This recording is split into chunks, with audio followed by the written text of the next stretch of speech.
Bienvenue à l'école de maquillage artistique pour un examen épreuve partielle. En clair, voici de quoi il s'agit. Les moments les plus chauds pour les filles parce que c'est les moments qu'elles vont faire leur création, montrer quelque part tout ce qu'elles ont pris dans l'année. On fait les examens, on passe ensuite à une séance photo et vendredi, il y a tout le monde qui va passer devant un jury. Les élèves seront face à un jury prestigieux et très utile sur le plan relationnel. On va voir Be Agency, c'est une très grande agence de maquillage sur Paris. MAC, qui c'est la marque de cosmétiques. Il y aura le rédacteur en chef du magazine MAP, c'est un nouveau magazine dédié complètement au maquillage. Et il y aura Corinne Guest, c'est une très grande chef maquilleuse. Le but principal de ce jury, c'est vraiment de faire cette rencontre et peut-être à ce moment-là, d'avoir des coups de cœur sur une élève, de dire tiens, moi j'ai besoin d'une assistante, pourquoi pas une telle.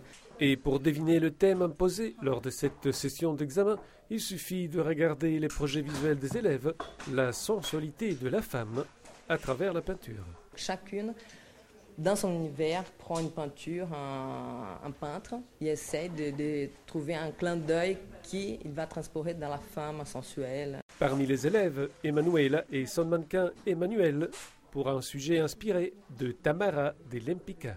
Les points de barre, c'est un peintre des années 20, Tamara de l'Empika. On va faire un maquillage un peu inspiré aux années 20, mais un format moderne. Donc les thèmes, c'est la sensualité. Donc j'ai pensé d'utiliser des tonalités dorées avec du noir, classique pour une femme sensuelle.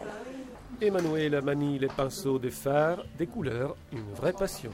Ce qui me passionne, c'est le fait de pouvoir exprimer ma créativité et aussi de pouvoir rendre les personnes belles. Stéphanie aime adapter, transformer ou sublimer un visage. Je me suis dirigée tout naturellement vers le maquillage en voyant que j'aimais beaucoup retoucher les gens, les transformer, les sublimer. Son sujet s'intitule Salomé. C'est les représentations de Salomé selon Gustave Moreau. J'ai puisé dans beaucoup de maquillage pour m'inspirer au niveau, que ce soit dans le niveau du teint, le travail de la matière, au niveau du regard, des brillances. Quant à Caroline, elle a choisi Ophélie, un personnage de fiction. C'est Ophélie, donc c'est tiré d'Hamlet. Donc c'est une femme morte dans l'eau. Même si elle est morte, elle reste sensuelle dans l'eau, voilà. Donc j'ai utilisé des couleurs bleues, vertes pour montrer que voilà, que c'est l'eau, que c'est le lac. Et je vais utiliser des matières après un peu nouvelles, comme ça, l'Ice Look, pour vraiment créer un effet. Je vais mettre par-dessus et vraiment créer un effet mouillé, en fait, comme si réellement il y avait. Ça fait vraiment comme une couche d'eau sur le visage. À l'issue de cette école, les élèves seront appelés à exercer un métier haut en couleur, une profession qui nécessite de la créativité, des aptitudes relationnelles, mais également d'autres qualités, comme l'explique Dita, formatrice à l'école de maquillage artistique.